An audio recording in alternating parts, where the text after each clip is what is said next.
Bismillahirrahmanirrahim. Assalamualaikum warahmatullahi wabarakatuh. Alhamdulillah, tsumma alhamdulillah, alhamdulillahi wa kafa, wassalatu wassalamu ala nabiyyil mustafa wa ala alihi wa ashabihi wa man tabi'ahum ahli sidqi wal wafa. Asyhadu an la ilaha illallah wahdahu la syarika lah wa asyhadu anna Muhammadan abduhu wa rasuluh alladzi la nabiyya wa la rasula ba'da. Qala Allah ta'ala fil Qur'anil Karim wa huwa asdaqul qailin. A'udzu billahi minasy syaithanir rajim. Qul ya ibadiyalladzina asrafu ala anfusihim la taqnatu min rahmatillah innallaha yaghfiru dzunuba jami'a innallaha huwal ghafurur rahim. Shadaqallahul azim wa shadaqa rasulun nabiyul karim wa nahnu ala dzalika minasy syahidin wasyakirin walhamdulillahi rabbil alamin. Jamaah sekalian yang dirahmati Allah Subhanahu wa taala, alhamdulillah malam hari ini kita masih dikumpulkan oleh Allah di tempat yang mulia dalam rangka mencari ilmu, dalam rangka melaksanakan kewajiban salat maghrib berjamaah, dilanjutkan mencari ilmu. Semoga menjadi kebaikan, menjadi pahala, dan tercatat menjadi orang yang mulia di sisi Allah Subhanahu wa taala.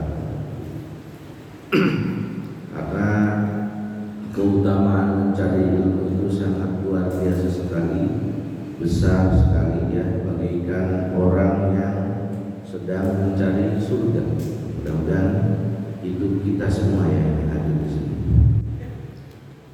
Jamaah sekalian, salawat dan salam kita sama-sama sampaikan pada Nabi kita, Nabi Muhammad sallallahu alaihi wasallam, pada keluarganya, para sahabatnya. Mudah-mudahan juga kita semua bisa menjadi umatnya yang bersanding di hadapan Rasulullah nanti, bersama Rasulullah nanti di surga Allah Subhanahu wa taala. Para asatidz yang saya hormati, pengurus DKM Masjid Ruqyah Al-Adawiyah, bapak-bapak, ibu-ibu, mungkin kalau ada jamaah sekalian, semoga Allah Subhanahu wa taala memudahkan urusan kita, memuliakan kita, menjadikan kitanya hambanya yang dekat dengannya, dan Allah mudahkan masuk surga. Alhamdulillah,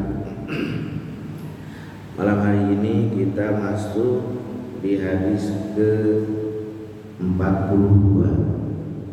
Di dalam hadis Arba'in 42 ini adalah hadis yang terakhir. Tapi insya Allah pengajiannya bukan yang terakhir.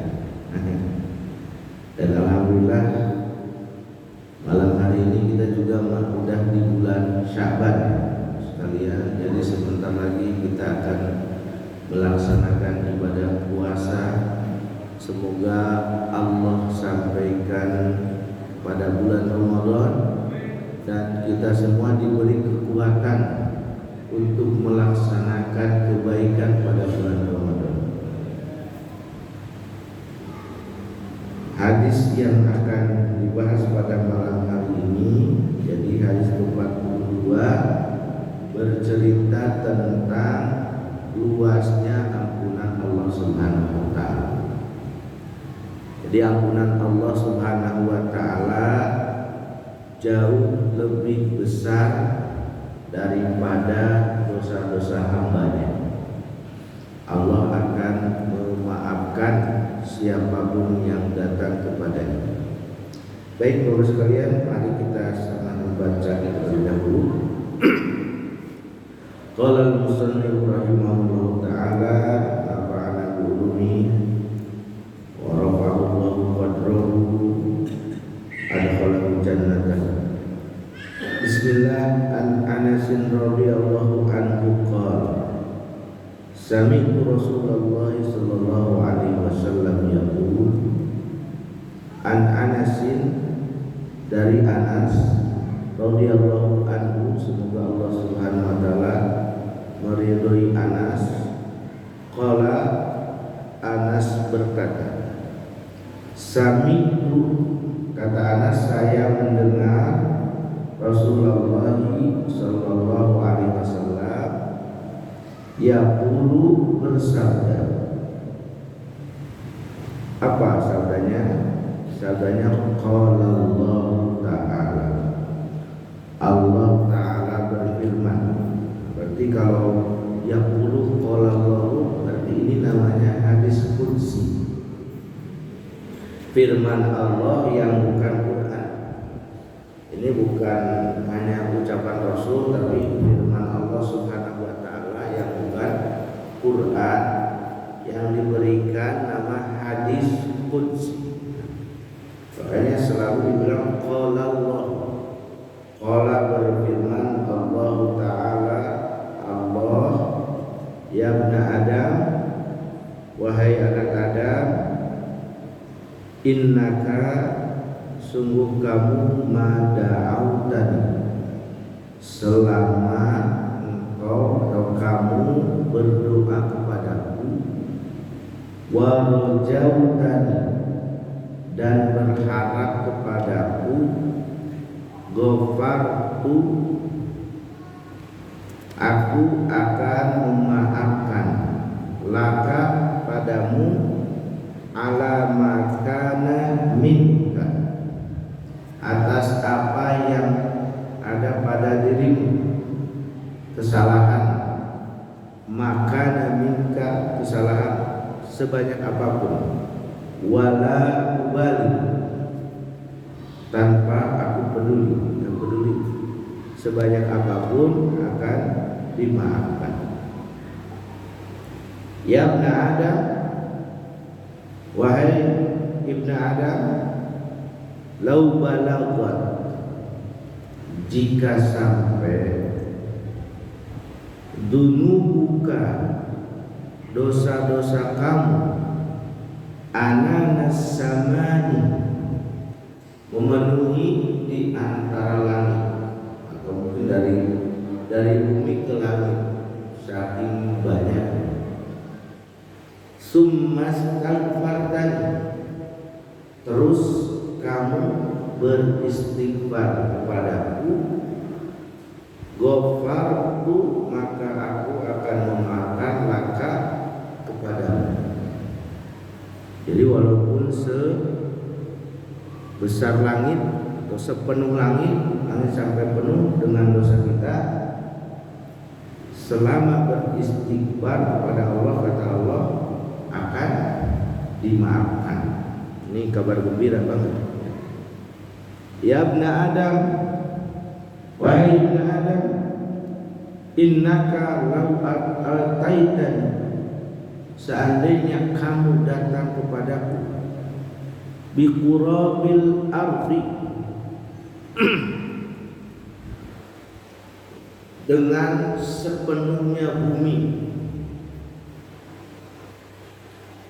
khataya, kesalahan, tsumma laqitani, terus kamu menemui aku, la tusyrik, kamu tidak musyrik, tidak menyekutukan bi, terhadapku, syai'a, sedikit suatu apapun, la ataituka, maka aku akan datang kepadamu, biqurabiha, qurabiha tadi sepenuhnya bumi, maghfiratan, ampunan. Jadi kalau hambanya kamu, kata Allah, datang padaku dengan seisi bumi itu dosa semua, kebayang nggak dosa apa itu?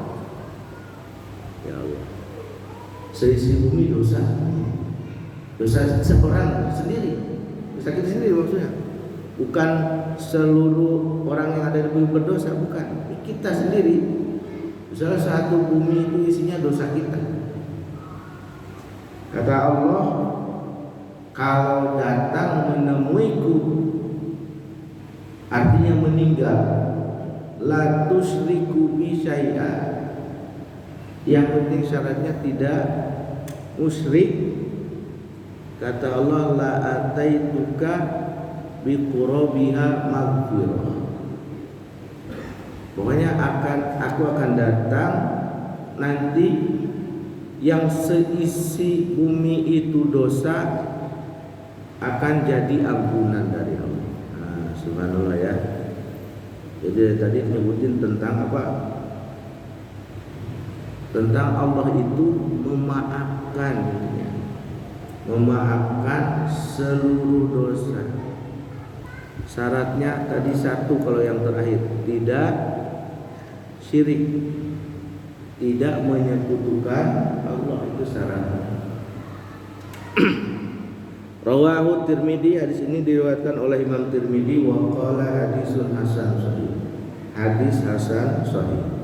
Berarti kalau hadis hasan sahih itu bisa dijadikan dalil, sangat boleh banget diamalkan kalau hadis hasan sahih. Kalau cuma hadis biasa ada yang boleh diamalkan doang tapi nggak boleh jadi dalil.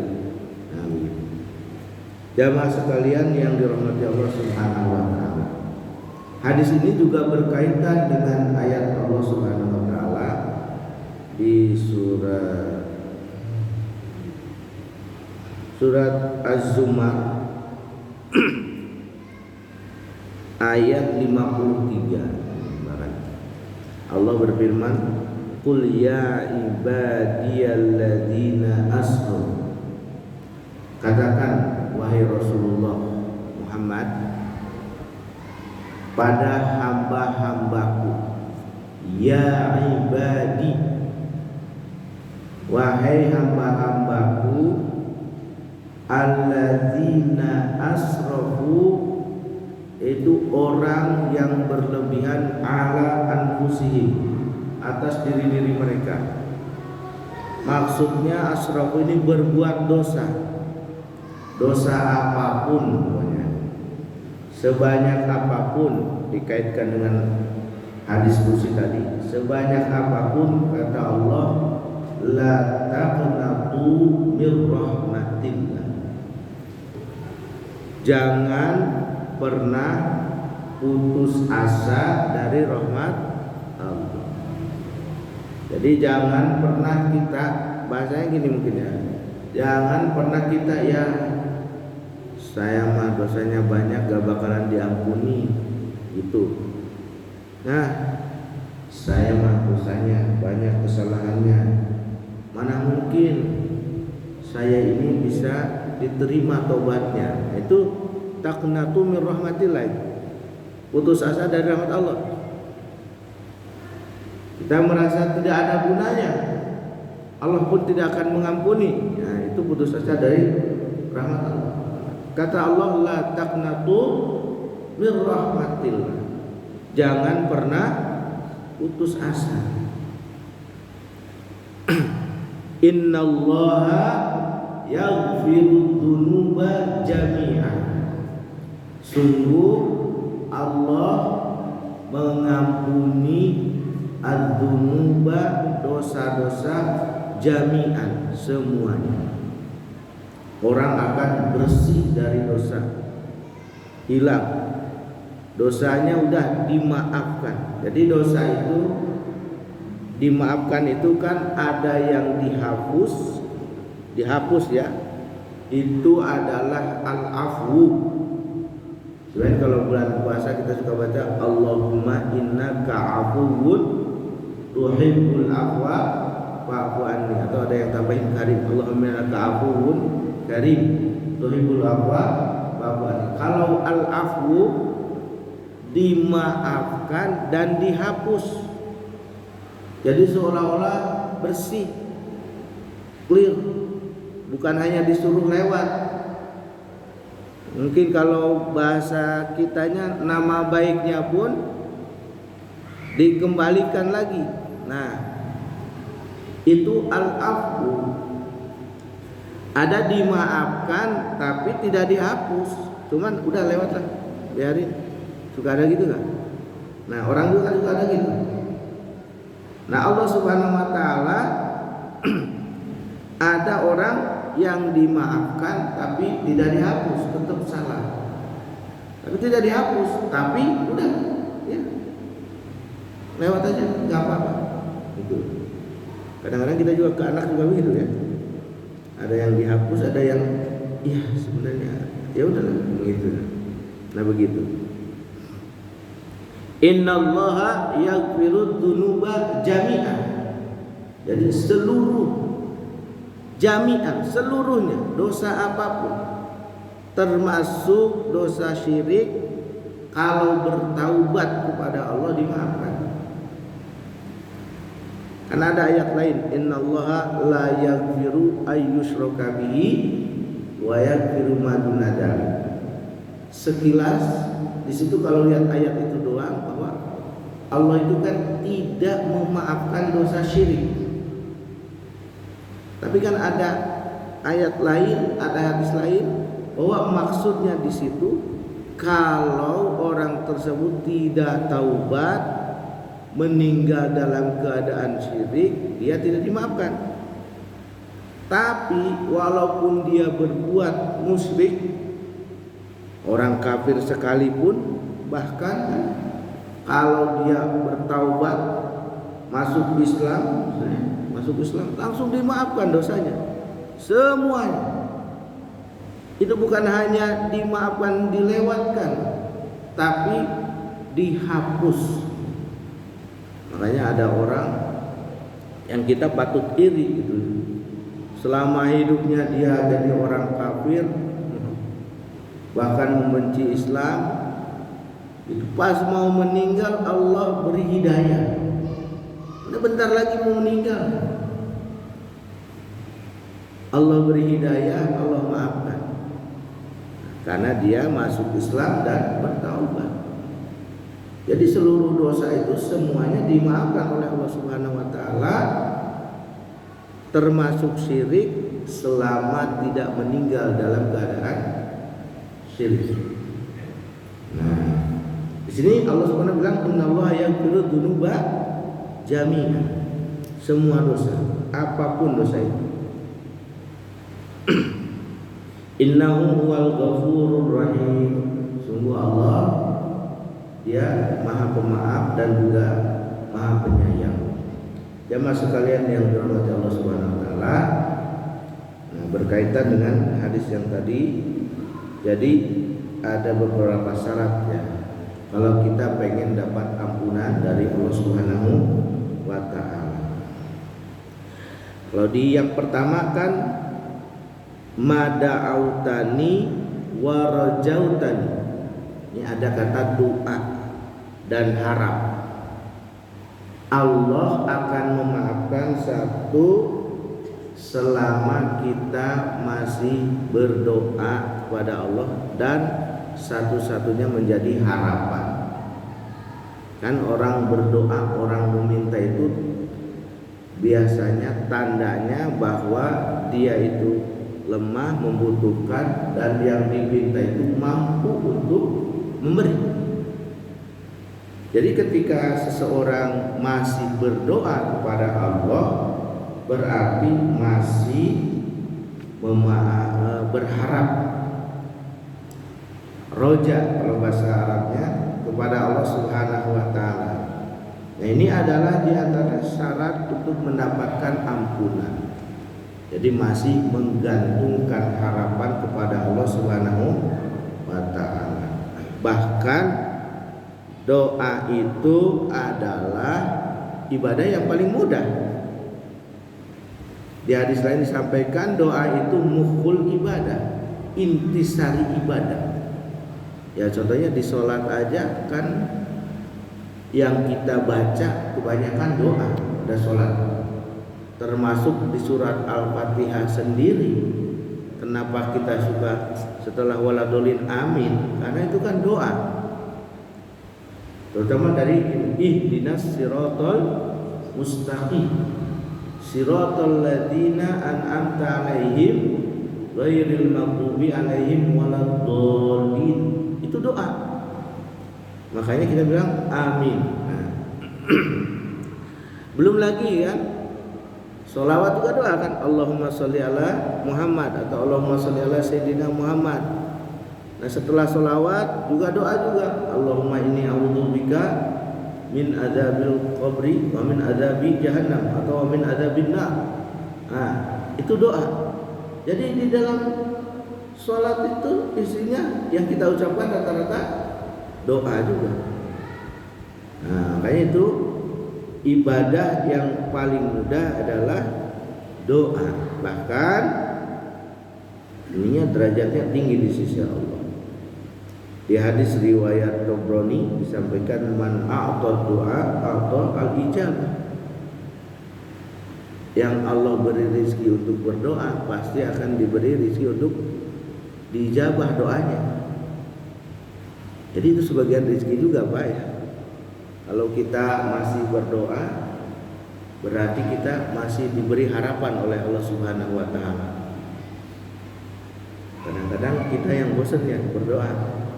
Subhanallah, kita merasa bahwa doa kita tidak diterima. Ya Allah, dari kemarin saya doa nangis-nangis. Nah, misalnya kan. Padahal Allah berikan itu doa itu juga rezeki. Ini saya juga baru nemu hadisnya bahwa Allah itu kalau seorang hambanya berdoa ngomong pada malaikat, antepin dulu, antepin. Jangan dulu dikasih apa yang dia inginkan. Saya kata Allah, bahasa saya nih, tapi di dalam maksud saya suka, senang dengar cerita dia. Nah, begitu. Jadi kita harus yakin bahwa doa kita yang diinginkan belum Allah berikan itu karena Allah makin cinta, pengen terus dengerin kita, pengen terus dekat dengan Allah Subhanahu wa taala. Begitu. Ya masih kalian yang dirahmati Allah Subhanahu wa taala. Jadi ketika kita diberikan taufik untuk berdoa, berarti itu udah jelas-jelas akan diberikan ijabah. Pasti. Sebuah kepastian. Nah, tinggal ini aja.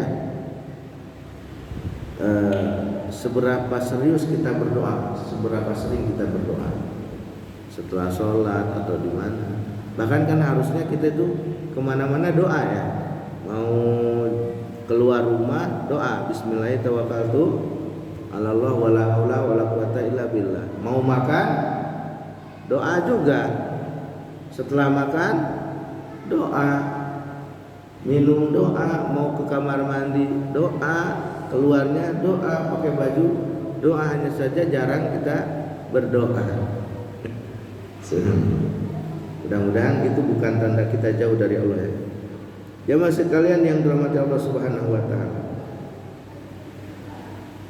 Doa itu ada yang didengar, ada yang tidak. Syaratnya yang pertama adalah al-hudur war-raja. Jadi betul-betul khusyuk kita berdoa pada Allah. Minta tuh kita enggak main-main, benar-benar minta hudur. Benar-benar dari lubuk hati yang paling dalam, dan benar-benar kita itu nyangkutin diri kita kepada Allah. Dah nggak ada harapan lagi. Mau apapun kita doa minta kepada Allah, karena semuanya itu kan digerakkan oleh Allah. Hah? Betul nggak? Yakin nggak? Pak, ini nggak ngantuk kan ya? Ini pada dia. Jadi gini, udah kita serahkan kepada Allah, minta kepada Allah, terserah Allah berikan. Karena semuanya itu terjadi sesuai rencana Allah. Kita boleh punya cita-cita, boleh punya rencana, tapi kalau tidak srek, tidak sejalan dengan rencana Allah, nggak bakalan terjadi. Nah itu. Jadi kalau sedang berdoa itu apa? Kita harus khusyuk, betul-betul dari hati yang paling dalam, bukan hanya lisan meminta, tapi harapan kita gantungin kepada Allah Subhanahu wa taala. Karena kata Rasul, "Ud'ullaha wa antum muqinuna bil ijabah." Berdoalah kepada Allah dan kita harus yakin Allah itu akan dengar. Harus yakin Allah itu akan membalas doa kita.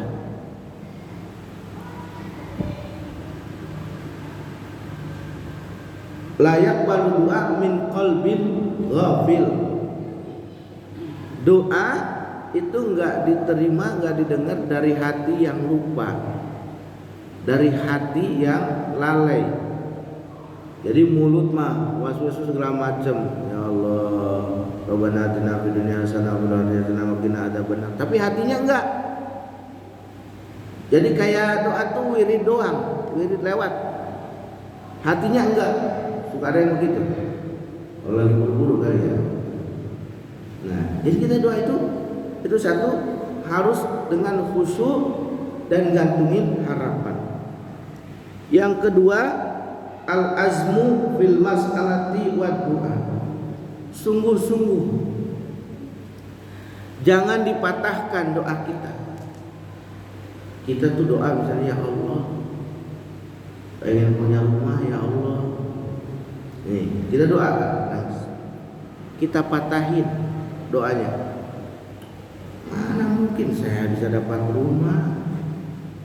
Orang saya kerjanya begini, sehari-hari cuma itu kan sebenarnya urusan Allah. Kita bukannya minta rumah, terserah Allah.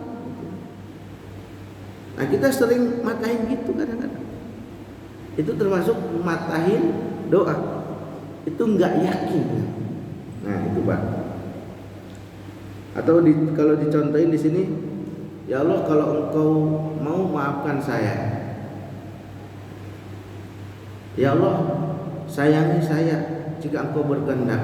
Nah, jangan begitu, itu matahin doa. Nah, begitu. Jadi ketika kita memohon kepada Allah itu yakin Allah akan memberikan. Sekaligus kita usaha di jalan yang diridhoi oleh Allah. Ya misalnya kita pengen naik haji, pengen berangkat haji. Ya kalau lihat misalnya Pak, Bapak yang tua-tua, kalau di Bogor itu kan termasuk puluhan tahun kan ya. Sampai di atas 20 tahun lah ya, 20 tahun bahkan sampai 30 tahun antrinya. Kalau ngitung usia mungkin ya, kalau kita rata-rata 60 aja, kayaknya saya nggak nyampe. Nah sebenarnya nggak usah itu, kita doa pada Allah, usaha ada uangnya nabung, walaupun hanya sedikit, urusan diberangkatkan, urusan Allah, gitu. Bisa jadi kan karena doa sungguh-sungguh, doanya yakin, padahal dia nggak punya duit, bisa berangkat haji. Ada nggak yang begitu? Ada ya kan? Jadi itu urusan Allah Subhanahu Wa Taala. Ya Allah ya Rabbi. Kayak urusan rezeki juga ya sebenarnya. Coba kayak orang sama saya dulu berpikir ya, enak banget yang punya pom bensin. Nah ini dia dapat duit terus tiap waktu, ternyata banyak juga pom bensin yang bangkrut. Nah karena urusannya Allah Subhanahu Wa Taala. Yang ketiga, syarat doa itu biar biar didengar dan cepat dijabah itu al-ilhah. Ilhah itu kita kalau bahasa sononya itu kekeh, sedikit memaksa gitu. ke Allah gitu, apa sambil nangis-nangis, beneran ya Allah.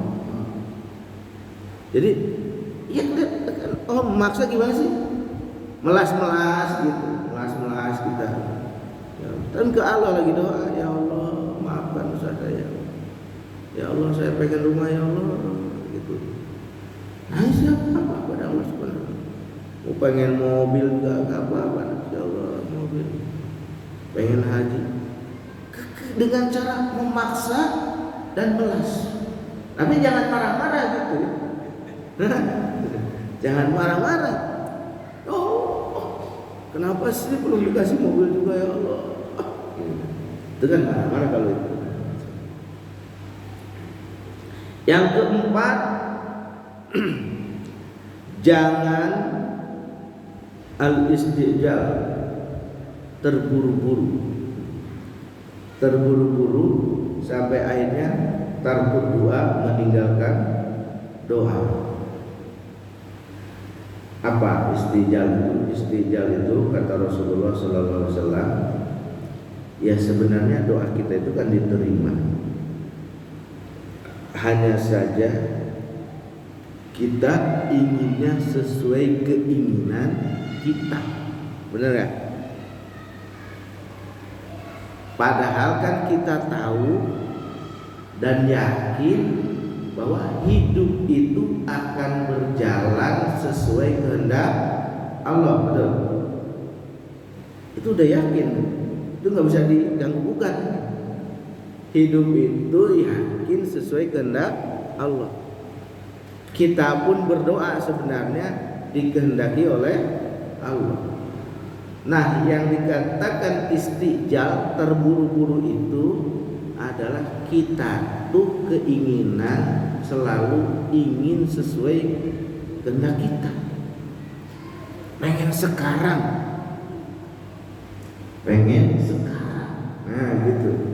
Padahal kata Rasulullah SAW, semua doa itu diterima, hanya saja ada yang langsung diberikan, ada yang ditunda untuk investasi akhirat, untuk nanti, ada yang jadi penangkal. Jadi kita itu yang mungkin di bahasa-bahasa gini, energi negatif mau nembak kita itu terlalu besar, betul.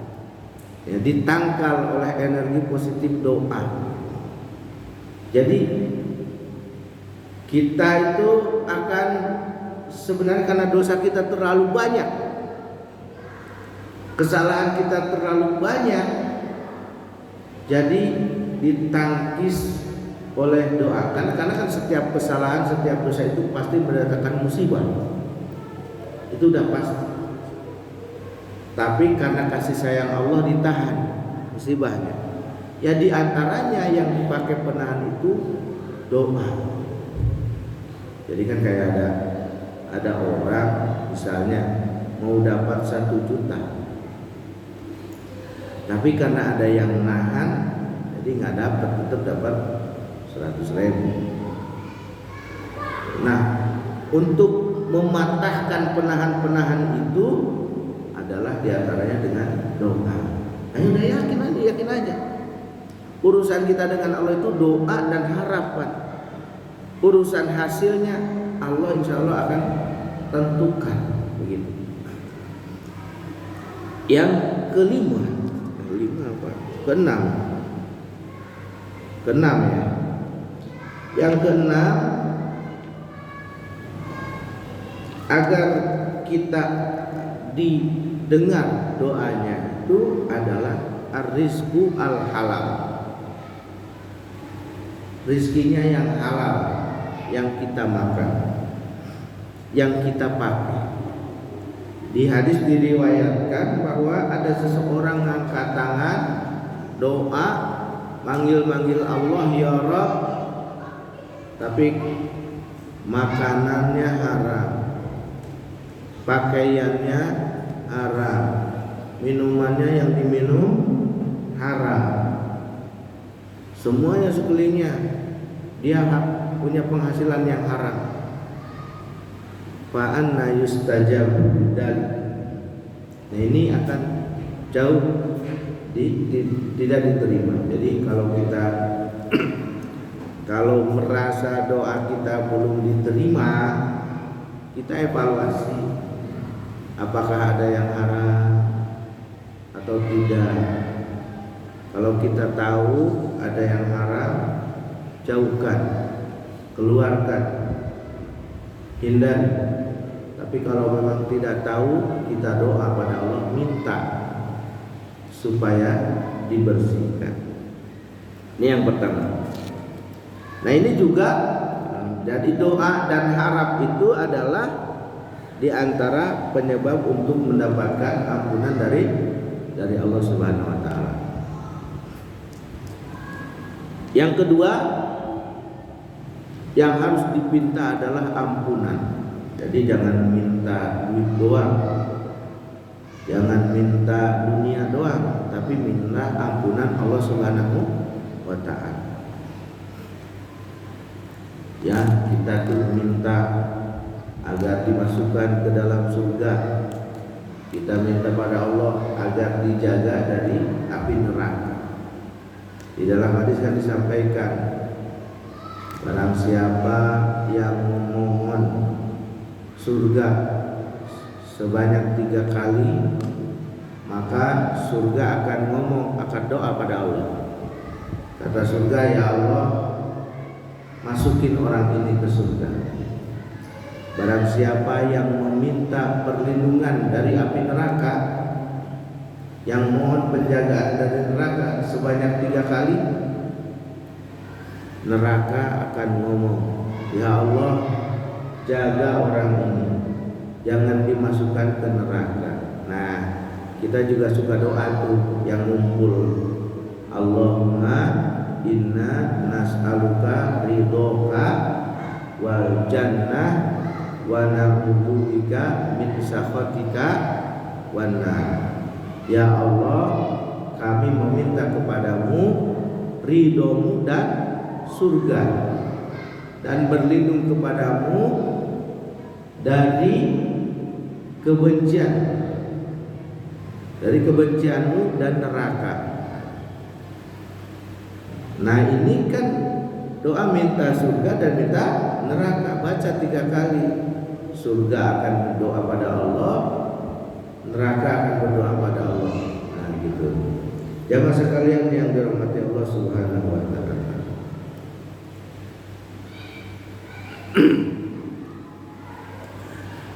Di antaranya kalau berdoa itu juga cari waktu yang ijabah juga.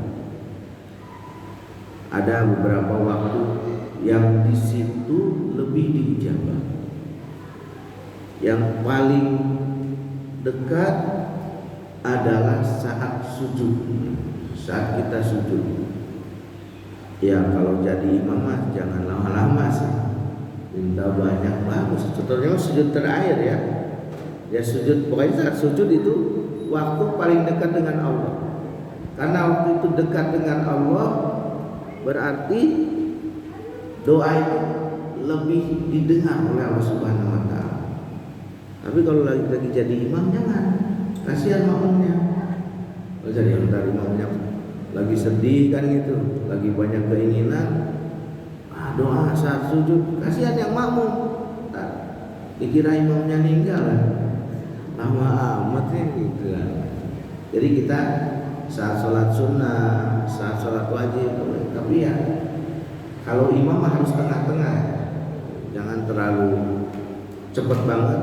Imam sudah, makmumnya sudah ngejar, jangan juga lambat, makmumnya kebingungan. Nah, jemaah sekalian dirahmati Allah Subhanahu wa taala, jadi di antaranya ada doa itu satu, cari waktu yang unggul. Jadi antaranya waktu yang unggul itu satu saat sujud. Yang kedua sebelum salam. Sebelum salam nih, setelah baca sholawat itu bil alamin innaka hamidum majid. Kalau imam belum salam udah kita baca baca doa. Mau doa apa sih? Tapi misalkan bahasa Arab. Kalau lagi sholat, itu lagi sholat ya. Doa mohon perlindungan dari neraka atau doa apapun. Yang ketiga setelah sholat sendirinya. Setelah sholat kita doa. Tadi setelah zikir sholat langsung doa. Yang keempat, antara waktu istijabah itu adalah sore hari. Sore hari itu habis asar ya. Selanjutnya adalah antara azan dan iqamah. Jadi antara azan dan iqamah itu waktu ijabah. Manfaatkan di situ untuk berdoa. Apapun minta. Satu ya, syaratnya akan dijabah kalau jangan minta memutus silaturahmi dan minta azan.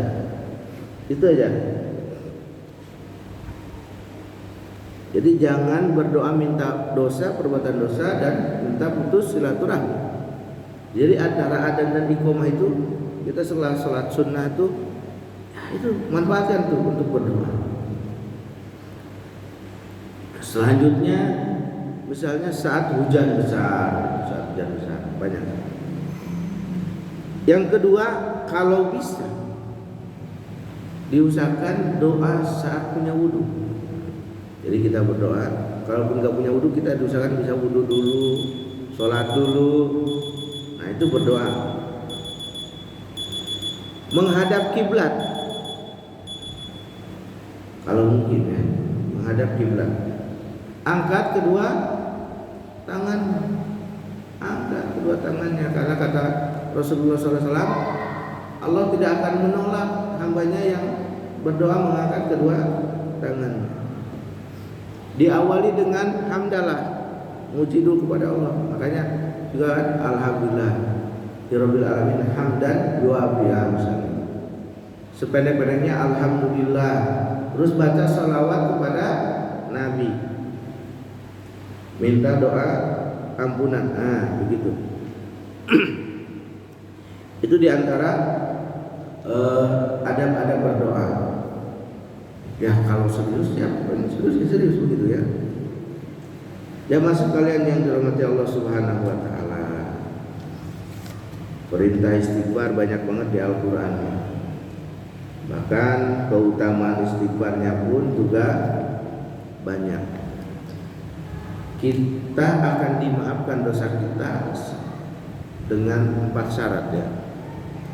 1, taubat sahih. Taubat sahih itu yang pertama adalah melepaskan dosa.